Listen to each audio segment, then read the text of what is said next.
Hi everyone, I'm Tali, this is Farrell, and we are bored of it. And today we're going to be reviewing the first expansion to the game Expeditions, which is called Gears of Corruption.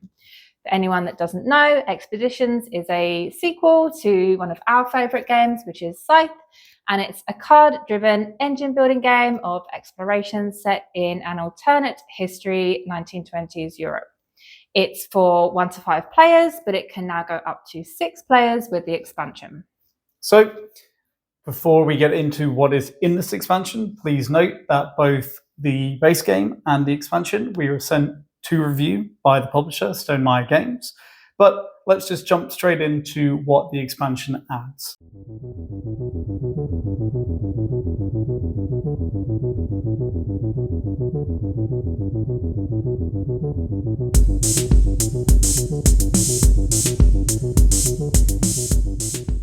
Gears of Corruption can be split into 50% replacement, 50% addition to the base game of Expeditions.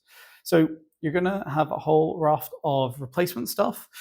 For example, there is a card and an exploration tile which had a misprint on them, and those will be replaced. You also will have new player boards, so you can get rid of the old ones. And this is because the new ones are dual layered, so they have space to hold your tokens, meaning they're not going to slide around. Make life much easier when you're tucking cards underneath. You're also going to have these new map tokens in place of the old map tokens, and these ones just give you a little reward when you explore the space they're on, which will be used instantly. You will also have ways to speed up the beginning of the game. So everyone's going to get a little golden worker, which isn't any worker, so it can be any color. Rather than starting with no workers, you also are going to get some kind of starting resources in terms of your tracks, your guile, and so on, which gives you a little boost in fighting that corruption. You also get some new stuff. So you're going to get 2 new mechs and new powers that come along with it, the components for a 6th player. You're going to get new characters and companions, and these lean a bit more into the weird and wonderful nature of Expeditions. So they're quite interesting to play as, very different than what's come before. And finally, there's an optional corrupted mech module, which you can decide to put in, leave it out. And this essentially has an AI-controlled player, if you will, rampaging around the map. And they will explore spaces, take away that bonus, reveal them, but they'll also, if they try and move onto your space, give you a negative penalty. But they also give you a chance to gain corruption in a different way and often in different variables than the tokens will. So that's essentially a little highlight reel of everything that you're going to get in this expansion. Overall, we think this is quite a nice little neat expansion. It fits in very seamlessly to the point where you forget that you ever played without it. The only thing is, it does raise some questions about whether these things that are included should have just been in the original game in the first place. Like as Farrell mentioned, the content is kind of maybe some fixes or some, additional improvements to the game.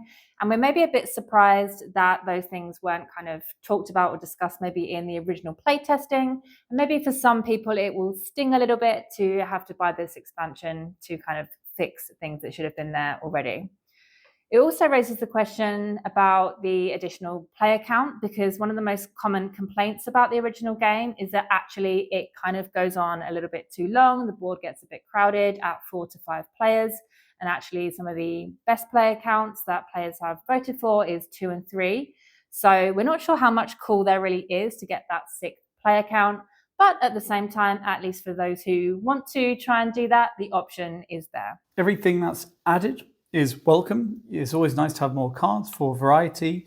The new mechs fit right in and they have interesting powers and nice designs. It's always fun to have more variability, which adds to the replayability. I also really enjoyed playing with the new characters. Some of them are very different to what's come before.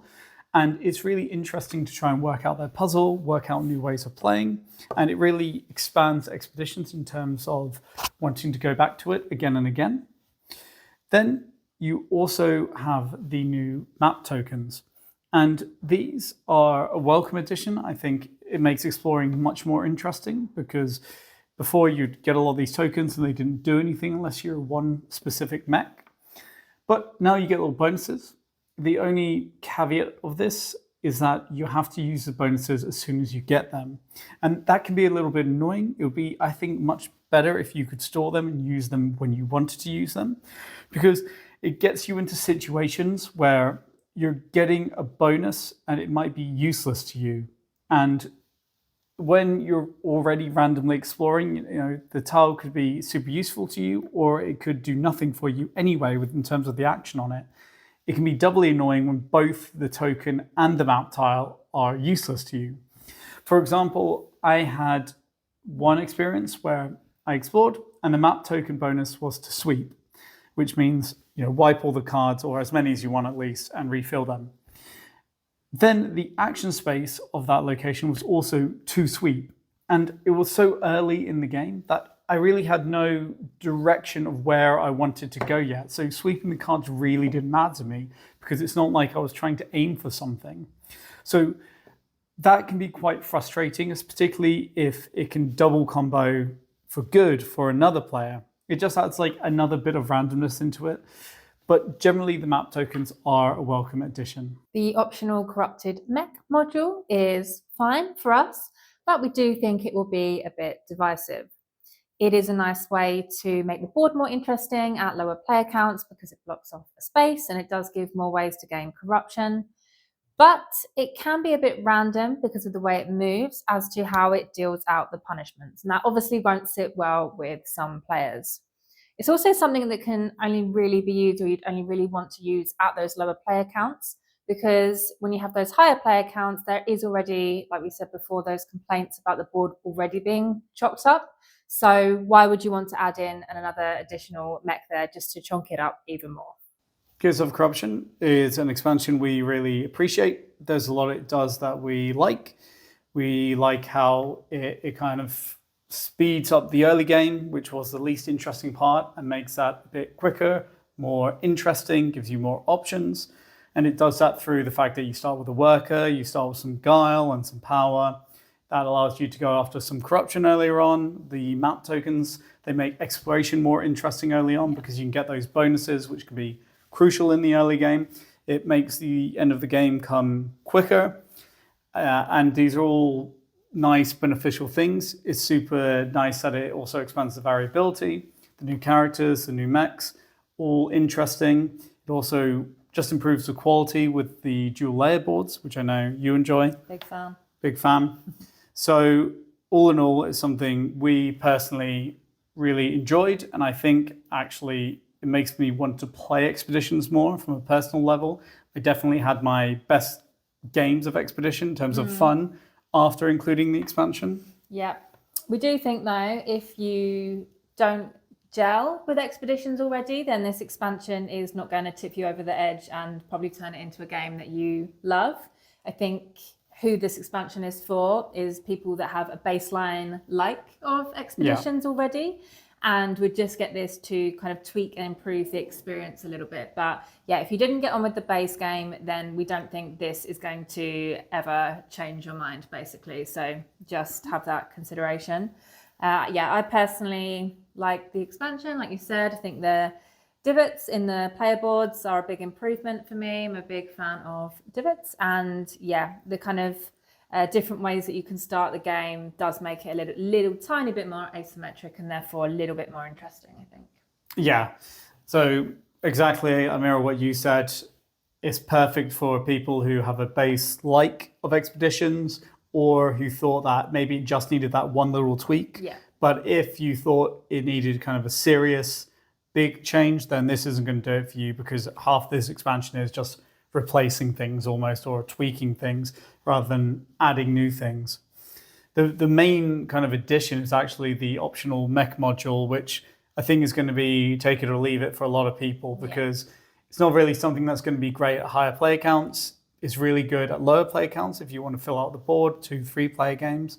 And it does give you some kind of interesting thoughts in how to go about things, because you have to avoid it. It might be in your way and you have to kind of scramble like you would with more players. So it's interesting, but not for everyone. Yeah, I think the size of the box is maybe reflective of everything that it's adding. It's a very small box, so it's adding some very kind of small tweaks and improvements, basically. Maybe just to say, if you're someone that likes to save space, then the contents of the expansion does fit into the base game. Yeah. So we will probably get rid of this box now because we are running out of space. Yes, very much so, which I always really appreciate. So that was our review of Expeditions Gears of Corruption expansion. If you found this video helpful, please consider subscribing. It would really make our day. And if you have any questions about it, please let us know. Write them down below. And finally, just big thank you for watching, and we'll see you next time.